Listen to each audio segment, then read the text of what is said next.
যে তৈরি করছে সে কি বই ছাড়া তৈরি করেছে? বই ছাড়া তৈরি করেনি। আপনারা অনেক উদাহরণ পাবেন। একটা হচ্ছে সাকসেসের উদাহরণ পাবেন, একটা ফেইলিউরের উদাহরণ পাবেন। এখন সাকসেসের বিষয়টা হচ্ছে যে আপনারা যদি অ্যাপেলের কথা বলেন, অ্যাপেলের মালিক কতদিন পড়াশোনা করছে, কতটুকু পড়াশোনা করেছে, এগুলো এগুলো হচ্ছে বিজনেস ওরিয়েন্টেড। এগুলো কখনো এডুকেশনে আসবে না। ব্যবসাটা ব্যবসার জায়গায়, এডুকেশনের জায়গায়। এখন আমি আসি গার্জিয়ানদের বিষয়ে, এবং যারা 9, 10, 11, 12 আছে তাদের কথা বলি। একটা জিনিস মনে রাখবেন আপনারা, যে ধর্মের বিকল্প কিন্তু কোনো কিছু নাই। যে যেই ধর্মই পালন করেন, আপনাকে একটা মানে নির্দিষ্ট লাইফ লাইনে যেতে হবে। আপনার লাইন যদি ঠিক না থাকে, তাহলে আপনি ঠিক মতো কোনো কিছু করতে পারবেন না। তার মানে কি হচ্ছে, যে আপনাকে একটা সুন্দর জীবনের জন্য যে যেই ধর্মই করুন সেটা পালন করতে হবে। কোনো ধর্মই এখন পর্যন্ত খারাপ কোনো কিছু করতে বলে নাই, এটা আপনারা খুব ভালো মতো জানেন।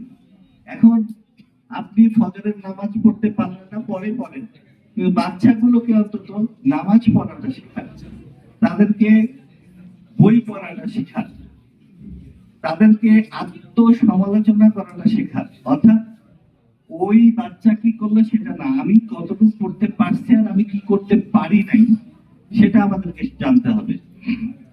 এটা যদি আমরা না জানি তাহলে হবে না। আমি দিনাজপুর জিলা স্কুলের ছাত্র ছিলাম, এরপরে আমি ঢাকা কলেজে পড়াশোনা করছি, এবং আমার ইচ্ছা ছিল ঢাকা ইউনিভার্সিটিতে পড়াশোনা করব। তো আমার বাবা ছিলেন একজন MBBS doctor, doctor Abdur Rahman, দিনাজপুরেরই। তো উনি ওই যে ডায়াবেটিক হাসপাতাল, অরবিন্দ শিশু হাসপাতাল, আর আমার শখ ছিল আমি মেডিকেল ঢাকা ইউনিভার্সিটিতে পড়বো। যেহেতু ঢাকা কলেজে পড়েছি, ঢাকা ইউনিভার্সিটিতে পড়বো। আমার লাইফ স্টাইলটা আমি বলি। তো আমি যখন এইচএসসি পাস করে, আমি আসলে মেডিকেলে ওইভাবে প্রিপারেশন নেই।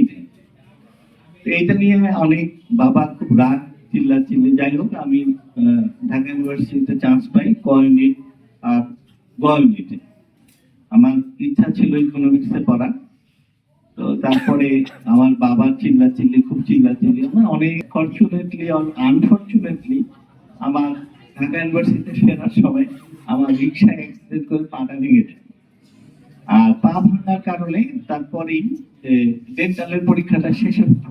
আপনারা এখনো শেষের দিকে সাধারণত, আগে একসাথে হতো মেডিকেলে, আমাদের ওই সময় ছিল এই এখনকার নিয়ম, আগে মেডিকেল ঢাকা ইউনিভার্সিটির আগে হয়েছিল। নাম কে কে শুনেছে? আব্দুল্লাহ আবু সাইদ স্যারের যারা আমরা রেগুলার ক্লাস করি, তারা একটু ঢাকা কলেজ মানে তো বিশাল ব্যাপার। ওই সময় আমি 92 ওই সময় তো বুঝেনি যে কি অবস্থা ঢাকা কলেজে। তো ওখানে মিছিল হচ্ছে, আমরা একটু বিরক্ত, তো সালাম দিবি তোরা এরপরে। তো আমরা তো বুঝি নাই ব্যাপারটা। পরে শেষ কর মানে ক্লাস শেষ করার পর বললো যে তোরাদেরকে যে এই কথাগুলো বলেছি তোরা কি বুঝলি? আমরা তো বুঝি নাই আসলে যে স্যার ওরা মিছিল করছে, ওদেরকে সালাম দেব, এটা কিন্তু তোমরা পজিটিভলি নিবা না, তোমাদের লাইফ আবার এরকম তৈরি করো না। তো বললো যে এরাই তোদের মন্ত্রী মিনিস্টার হবে, যারা মিছিল করছে তারাই তোদের মন্ত্রী মিনিস্টার হবে, আর তোরা স্যার করে ডাকবি। এই কথাও আবার বললো যে তোরা ভালো মতো পড়াশোনা কর, কারণ তোদের মধ্যে থেকে আবার ডাক্তার ইঞ্জিনিয়ার হবে, নাহলে আবার কেউ ডাক্তার ইঞ্জিনিয়ার হবে না, সব নেতা হয়ে যাবে। ব্যাপারটা হচ্ছে এরকম যে আপনারা যারা ফার্স্ট বেঞ্চার তারা সবাই ডাক্তার ইঞ্জিনিয়ার হবে, যারা সেকেন্ড বেঞ্চে থাকবে তারা কি হবে? সচিব হবে। এই ডাক্তার ইঞ্জিনিয়ার আবার সচিবের আন্ডারে কিন্তু চাকরি করে। আর সচিব কার আন্ডারে কাজ করে? নেতাদের আন্ডারে কাজ করে। নেতা কারা হয়? Last bencher. সুতরাং কোন বেঞ্চকেই আপনারা ছোট করতে পারবেন না। প্রতিটা বেঞ্চের মূল্য আছে, এখানে প্রতিটা ছেলে মেয়েদের মেধার মূল্য আছে, প্রতিটা এক এক লেভেলে চিন্তা করে।